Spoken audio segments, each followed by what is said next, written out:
श्रोतेहो नमस्कार। आज थोडा वेगळा विषय तुमच्या समोर घेऊन आलेलो आहे, पण या विषयाकडे वळण्याच्या अगोदर मी तुम्हाला विनंती करतो की तुम्ही अजूनही आपल्या लय भारी या YouTube चॅनलला सबस्क्राइब केलं नसेल तर लगेच सबस्क्राइब करा आणि बाजूच्या बेल आयकॉनला सुद्धा क्लिक करायला विसरू नका, जेणेकरून असेच लय भारी व्हिडिओ सगळ्यात आधी तुमच्यापर्यंत पोहोचतील। नमस्कार, मी विवेक मिठारे आणि तुम्ही पाहताय लय भारी।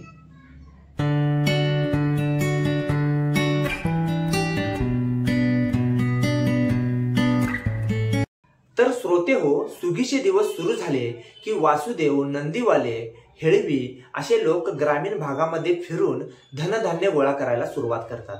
पण आता धनधान्यांची शेती अर्थातच भात पीक कमी झाल्यामुळे ग्रामीण भागातली लोक त्यांना रोख रक्कम देतात। तीर्थक्षेत्रावरनं येणारी सुद्धा बरीच मंडळी ग्रामीण भागामध्ये असं फिरून पैसे गोळा करत असतात आणि श्रद्धेचा विषय म्हणून गावगड्यातली माणसं त्यांना सरळ हाताने कोणतीही शहानिशा न करता असे पैसे देत असतात। अशाच एका गावामध्ये काही लोक आले आणि त्यांनी सांगितलं की आम्ही एका गोशाळेकडून आलोय। गोशाळेच्या नावाखाली त्यांनी पैसे गोळा करायला सुरुवात केली, पण गावातली काही लोक सतर्क होती। त्यांनी थेट त्या गोशाळेशी संपर्क साधला आणि संपर्क साधल्यानंतर असं लक्षात आलं की अशा पद्धतीनं गोशाळेची कोणतीच माणसं पैसे गोळा करत नाहीत। त्या लोकांचा भोंदूपणा लोकांच्या समोर आला आणि गावकऱ्यांनी त्या भोंदू लोकांची चांगलीच फजिती केली। ती फजिती कशी केली पुढच्या व्हिडिओमध्ये बघा। सुरू करा,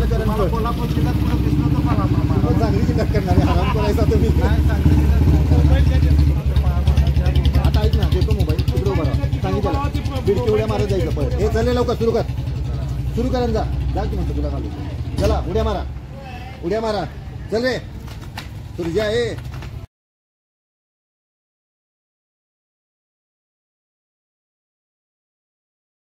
बरोबर ना?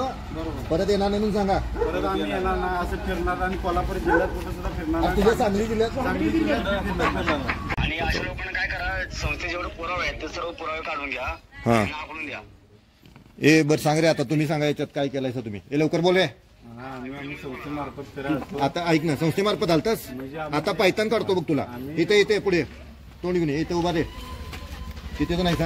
आम्ही 4 जण आहे। अजून किती जण आहे तुमच्या बरोबर? आमच्या बरोबर पण आम्ही 4 आहे। बरं, तुम्ही कुठल्या संस्थेचं नाव घेऊन आलाय? बरं, आता ह्याच्यावर जो नंबर आहे त्या नंबरला फोन लावलाय काय? लावलाय। आता त्यांनी काय सांगायला लागले, तुम्ही कोण आहे? तुम्ही कोण आम्हाला माहिती नाही, तुम्ही तारखा वाढवल्याच्या, तुम्ही फ्रॉड करून मागताय, त्यामुळे तुम्हाला काही मान्यता दिली नाही मागायला, असं कोण सांगायला लागले? असं संस्थेवाले सांगा। बरं, मग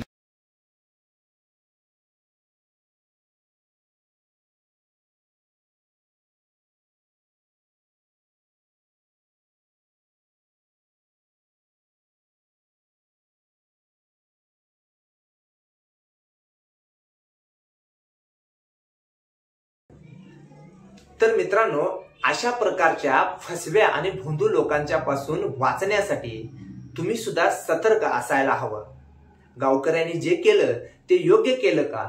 तुम्हाला काय वाटतं कमेंट करून नक्की सांगा आणि अशाच लयभारी व्हिडिओसाठी आपलं लयभारी हे YouTube चॅनल सबस्क्राइब करायला विसरू नका। धन्यवाद।